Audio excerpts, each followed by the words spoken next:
Hello दोस्तों, कैसे हैं आप सब। आज फिर हम अपने सीक्रेट डाटा चैनल से एक और मंदिर के बारे में, जो कि बहुत ही अलौकिक है, अद्भुत है, इसकी जानकारी आपके साथ साझा करने के लिए आए हैं। तो भारत के बहुत सारे प्राचीन ऐतिहासिक मंदिर हैं जिनके बारे में हम आपको टाइम टू टाइम इन्फॉर्मेशन देते रहेंगे। पहले भी हम आपके साथ दो मंदिरों, या कहा जाए तो महादेव के जो दो पवित्र स्थान हैं, मणिमहेश और किन्नर कैलाश, इनकी हम जानकारी आपके साथ साझा कर चुके हैं। आप इन वीडियोस को हमारे चैनल पर प्ले करके देख सकते हैं। आज हम आपके साथ एक और शिव मंदिर, या कहिए कि शिव स्थान की बात करते हैं, जो कि फिर से हिमाचल में ही है। अभी तक हम पहले भी दो जो स्थान बता चुके हैं आपको, वो दोनों ही हिमाचल में हैं। तो ये तीसरा स्थान भी हिमाचल के ही एक मंदिर का है और इसका नाम है बिजली महादेव। तो मैं ज़्यादा देर नहीं लगाऊंगी और इसकी जानकारी को आपके साथ साझा करने की कोशिश करूंगी। भारत में ना जाने कितने मंदिर हैं और उनमें शिव मंदिर बहुत सारे हैं, और उनमें से बहुत सारे शिव मंदिरों में आप गए भी होंगे। तो बिजली महादेव उनमें से एक ऐसा मंदिर है, शिव मंदिर है, जहाँ पर घटित होने वाला अलौकिक चमत्कार उसके फेमस होने का कारण है। जिस वक्त मैं रिसर्च कर रही थी इस मंदिर के बारे में, तो मुझे पता चला कि यह तो भारत के सबसे रहस्यमयी मंदिरों में शामिल है। क्यों? इसका रीज़न ये है कि जो आकाश से बिजली गिरती है, वो एक तो गिरती है हर 12 साल बाद, और गिरती भी सिर्फ मंदिर के शिवलिंग पर है, और इसके अतिरिक्त आसपास कहीं पर भी नहीं गिरती, कहीं किसी और चीज़ को नुकसान कभी नहीं पहुंचाती। अब ये बड़ी अद्भुत सी बात लगी मुझे। तो जिन लोगों से भी मैंने पूछा, तो उन्होंने बताया कि हर 12 साल बाद वहाँ पर जो स्थापित शिवलिंग है उस पर वज्रपात होता है। वज्रपात क्या मतलब कि आकाश से जब बिजली गिरती है तो उसको हम वज्रपात बोलते हैं। कई बार आपने सुना भी होगा न्यूज़ में कि अगर लोगों पर गिरती है तो जान की हानि भी हो जाती है, पेड़ पर गिरती है तो पेड़ भी जल जाते हैं। तो ये बड़ी एक नेचुरल सी एक कैलामिटी है जो कि होती रहती है। तो ऐसे ही शिवलिंग के ऊपर ये वज्रपात होता है, जिससे ये शिवलिंग टूट कर बिखर जाता है। और इस अगले दिन पुजारी जी, मंदिर के जो पुजारी हैं, वो बटर और सत्तू की सहायता से टूटे हुए टुकड़ों को उठा करके मंदिर में शिवलिंग को फिर से जोड़ते हैं। और कितने हैरानी की बात है कि यह शिवलिंग कुछ ही दिनों में फिर से अपना ठोस रूप प्राप्त कर लेता है। ऐसा लगता है कि जैसे कुछ हुआ ही नहीं हो, बिल्कुल सही और एकदम ठोस। जाने कैसे होता होगा ये सब। ये वर्षों से घटित होने वाली घटना है और बहुत लोग इस बारे में बात करते हैं। तो मुझे तो ये किसी दैवीय चमत्कार से कम नहीं लगी। अब क्योंकि मंदिर में बार बार बिजली गिरती है और जो उसमें एक छड़ लगी हुई है वो रोशनी में चमकती है, इसलिए इस मंदिर का नाम बिजली महादेव दिया गया। और कोई भी आज तक लोगों ने साइंटिफिकली भी इस चीज़ को खोज करने की कोशिश की कि ये बटर और सत्तू से एक शिवलिंग कैसे जुड़ जाता है, लेकिन इसके पीछे का कोई भी साइंटिफिक रीज़न आज तक नहीं पता चला है।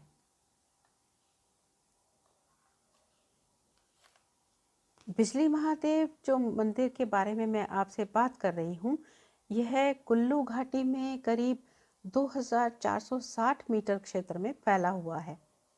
मंदिर जो है पूरा पहाड़ी स्टाइल का बना हुआ है, और आप शायद जानते भी होंगे कि काष्ठकुणी स्टाइल बोलते हैं इसको। तो उस स्टाइल में लकड़ी से मंदिर बनाया जाता है।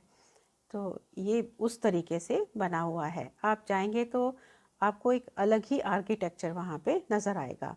बिजली महादेव मंदिर का जो प्रवेश द्वार है वहाँ पे नंदी की बड़ी ही सुंदर सी कलाकृति बनी हुई है और उस पे बहुत प्यारे प्यारे से भगवान शिव के वाहन नंदी और शिव परिवार से संबंधित बड़ी ही प्राचीन प्रतिमाएं हैं जो कि उन द्वार के ऊपर बनी हुई हैं। बड़ा ही सुंदर लगता है वो द्वार। वास्तुकला में पूरी तरीके से आपको पहाड़ी स्टाइल नज़र आएगा और ये पारंपरिक शैली से लकड़ी से बना हुआ है। मंदिर में 60 फीट ऊंचा एक खंभा स्थापित है जो कि सूरज की रोशनी में चांदी की सुई की तरह चमकता है। मंदिर के आसपास अगर आप नज़र दौड़ाएंगे तो बड़ी ही सुंदर हरी भरी घाटी का दृश्य नज़र आता है। जो लोग नेचर को पसंद करते हैं और जो लोग सोचते हैं कि हम वहाँ पे शांति और सुकून को पा सकें, एंजॉय कर सकें, फील कर सकें, तो ऐसे लोगों के लिए तो ये जगह स्वर्ग की तरह है। रोशनियों का ये मंदिर ऐसा लगता है कि उन रोशनियों के माध्यम से ही हमें अपना आशीर्वाद दे रहा हो। मंदिर में रोशनी के चमकते ही अपने आप ही दिल से आवाज़ निकलने लगती है, हर हर महादेव, हर हर महादेव। यह मंदिर ब्यास नदी के पार कुल्लू से करीब 22 किलोमीटर की दूरी पर है और यह मंदिर कुल्लू से 14 किलोमीटर दूर हरी झाड़ियों से घिरे हुए जंगल के बीच में है। मंदिर से हम कुल्लू और पार्वती घाटी के सुंदर और विशाल दृश्यों को देख सकते हैं जो कि आपके मन मस्तिष्क में हमेशा के लिए छा जाएंगे। हिमाचल में जो पार्वती और व्यास नदी का संगम स्थान है जिसको कि हम माथन नाम से जानते हैं, इस पर्वत की सबसे ऊंची चोटी पर यह मंदिर बना हुआ है और इसकी ऊंचाई समुद्र तल से 2450 मीटर है। यह पार्वती, गारसा, बुनतर और कुल्लू घाटियों से घिरा हुआ है।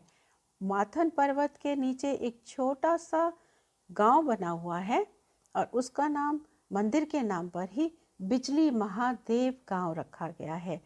इस गांव के निवासी मंदिर के रखरखाव का काम देखते हैं। सारा अरेंजमेंट मंदिर का पुजारी से लेकर के जो मंदिर की साफ सफाई है या मंदिर में जो मेला लगता है या मंदिर में जो देवता का यात्रा निकाली जाती है, वो सब कुछ मंदिर के जो पास जो गांव बना हुआ है बिजली महादेव गांव, वहीं के निवासी वहां का सब कार्यभार संभालते हैं। और शिवरात्रि पर तो यहाँ पर भक्तों की भीड़ रहती है। हर साल इतनी बड़ी भीड़ उमड़ करके आ जाती है और सभी मिलकर भगवान शिव की पूजा अर्चना करते हैं। चलिए अब आपको मैं बताती हूँ कि ये जो आकाशीय बिजली जो गिरती है इसके बारे में क्या स्टोरीज हैं, या कह सकती हूँ कि क्या माइथोलॉजिकल इसका बैकग्राउंड है। तो पहली जो है वो है कि आकाशीय बिजली जो है वो शिवलिंग पर जब गिरती है तो इसके बारे में ये कहा जाता है कि भगवान शिव नहीं चाहते कि बिजली जब गिरे तो उनके आसपास उनके लोगों को कोई भी नुकसान हो, और भोलेनाथ लोगों को बचाने के लिए इस बिजली को अपने ऊपर गिरवाते हैं। इसी वजह से यहाँ भगवान शिव को बिजली महादेव कहा जाता है। जो दूसरी कहानी है वह आती है कि इस मंदिर से जुड़ी हुई जो दूसरी कहानी है वो है कि वशिष्ठ मुनि वहाँ पर रहते थे। तो वशिष्ठ मुनि ने आसपास देखा कि जब भी बिजली गिरती है तो बहुत ज़्यादा नुकसान हो जाता है। तो उन्होंने भगवान शिव से प्रार्थना की कि इस धरती को बचाने के लिए आप कुछ करिए। तो शिव ने उस धरती पर पड़ने वाली बिजली को शोषित करने के लिए प्रार्थना की और अपने ऊपर उस बिजली को गिराना शुरू कर दिया। उनकी प्रार्थना का उन्हें जवाब इस तरीके से मिला कि वो जो बिजली है अब हर साल, हर 12वें साल में भगवान शिव के शिवलिंग पर ही गिरती है। आसपास के लोगों को कुछ नहीं होता। और बिजली महादेव में जो ये वज्रपात वाली कहानी है, यह तो बहुत ही पौराणिक कथा है और यहाँ के निवासी कई सालों से सुनते और सुनाते आ रहे हैं। एक और स्टोरी भी है जो कि एक दैत्य से जुड़ी हुई है। उस दैत्य का नाम कुलांत था। यहाँ पर ही वो रहता था और बाद में मैं आपको बताती हूँ कि ये कुलांत से ही कुल्लू बना। तो एक दिन उस दैत्य ने, जो कि विशालकाय अजगर का रूप धारण किया और नागणधार से होता हुआ मंडी के गोगकधार तक आ गया और फिर वहाँ से लाहौल स्पीति होता हुआ मथान गांव गया। अब वहाँ जाकर के उसने व्यास नदी के बीच में बैठ के कुंडली मार ली और वहाँ पे इस मंशा से बैठा कि वहाँ का जो पानी वानी है वो रोक दूं। और वो इसलिए रोकना चाहता था कि वहाँ पे जितने भी लोग हैं वो, क्योंकि पानी रुक जाएगा और ब्यास नदी का जब प्रवाह रुक जाएगा तो वहाँ पे जल ही जल हो जाएगा और उसमें डूब करके वहाँ के आसपास के जीव जंतु सब मर जाएंगे। वो सबको मार डालना चाहता था। अब ये बात भगवान शिव को पता चली तो वे कुलांत को रोकने के लिए वहाँ पे पहुँचे। अब कुलांत जो था वो तो एक बहुत बड़ा विशालकाय अजगर था। उसके ऊपर काबू पाना आसान नहीं था। तो भगवान शिव ने सबसे पहले उसको विश्वास में लिया। एक युक्ति लगाई उन्होंने और उन्होंने कहा कुलांत को कि अरे तेरे पूंछ में आग लग गई है। जैसे ही कुलांत ने ये सुना वो पीछे पलटा और जैसे ही वो पीछे पलटा भगवान शिव ने अपनी त्रिशूल से उसके सिर पे वार कर दिया। अब उस त्रिशूल के प्रहार से कुलांत दैत्य मर गया और उसका शरीर, जो इतना विशाल अजगर था, उसी पल, उसी क्षण पर्वत में परिवर्तित हो गया।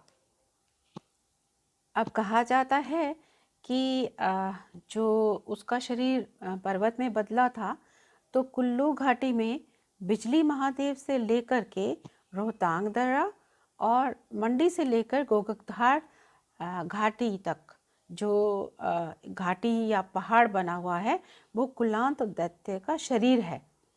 और कुलांत दैत्य के नाम से ही उस घाटी का नाम पहले कुलूत था, कुलूत, और बाद में वो धीरे धीरे बदल करके कुल्लू घाटी पड़ गया। आज की डेट में हम उस जगह को कुल्लू नाम से जानते हैं। अब कुलांत तो मर गया था लेकिन वहाँ के लोगों का डर खत्म नहीं हुआ था, क्योंकि कुलांत अभी भी वहाँ पर पर्वत के रूप में प्रेजेंट था और कभी भी वो दोबारा जाग जाता तो घाटी को फिर से तहस नहस कर डालता। तो उन्होंने भोले शंकर से प्रार्थना की तो भोले शंकर ने कहा कि ठीक है, मैं कुलांत दैत्य के मस्तक पे विराजमान होऊंगा।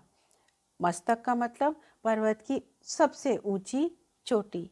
जैसे शरीर का सबसे ऊंची चोटी सिर है, ऐसे ही जो पर्वत की सबसे ऊंची चोटी कुलांत का मस्तक है और उसके ऊपर भगवान शिव शिवलिंग के रूप में निवास करते हैं। उन्होंने इंद्र देवता को भी आदेश दिया कि जो तुझे बिजली गिरानी है वो कहीं आसपास नहीं गिरनी चाहिए, बल्कि हर 12 साल के बाद तुम इस बिजली को शिवलिंग के ऊपर ही गिराओगे, जिससे जन धन की रक्षा हो। तो देखिए, भगवान शिव ने सबकी रक्षा करने के लिए ये वज्रपात अपने ऊपर लिया। इसीलिए वज्रपात सिर्फ शिवलिंग पर होता है, आसपास किसी को कोई नुकसान नहीं होता।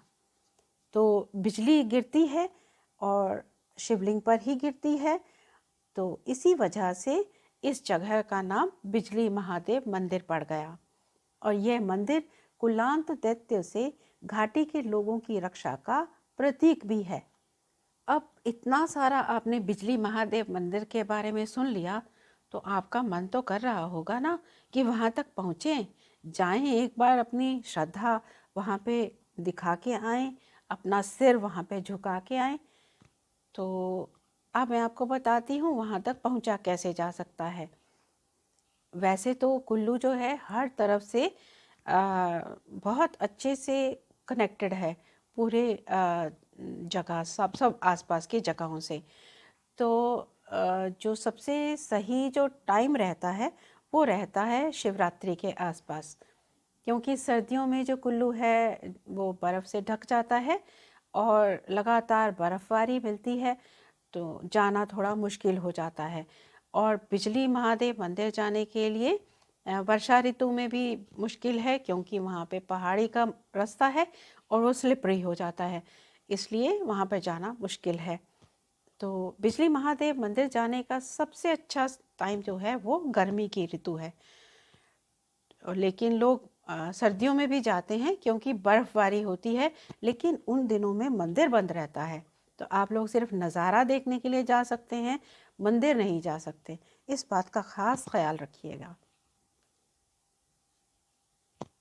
शिवरात्रि के दौरान मंदिर की यात्रा करने की इसलिए भी सलाह दी जाती है क्योंकि इस दिन मंदिर में बहुत ही बड़ा सा एक उत्सव बनाया जाता है और मंदिर बड़ी सुंदरता से सजाया जाता है।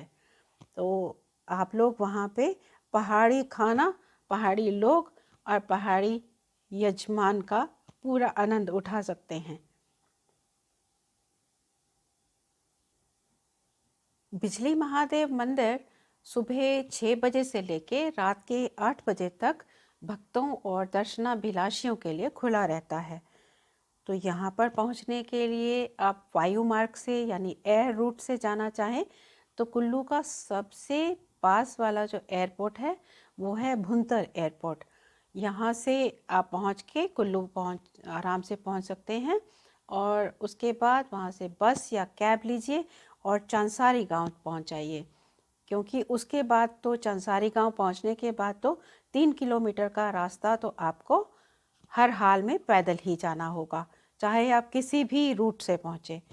और अगर आप रेल मार्ग से जाना चाहते हैं, रेल रूट से जाना चाहते हैं, तो कुल्लू का जो सबसे नज़दीक वाला रेलवे स्टेशन है वो है जोगिंदर नगर रेलवे स्टेशन।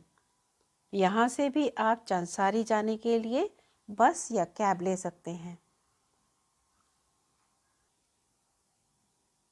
और अगर आपको रोड से जाना है, आप सड़क मार्ग से जाना चाहते हैं, तो कुल्लू से जो सड़क मार्ग है वो भी चंसारी गांव तक पहुंच जाता है और उसके बाद बस लीजिए, कैब लीजिए या अगर अपनी गाड़ी से गए हैं तो उसको लेके जाइए, लेकिन आगे का 3 किलोमीटर का रास्ता आपको पैदल ही जाना होगा। तो आप कुल्लू तक बड़ी आसानी से पहुंच सकते हैं। और फिर इसके बाद बिजली महादेव के लिए बस स्टैंड से बस मिल जाएगी और वो चंसारी गांव आपको ले जाएगी। चंसारी से आपको 3 किलोमीटर की चढ़ाई तक, ऊंचाई तक सीढ़ियाँ चढ़नी होंगी।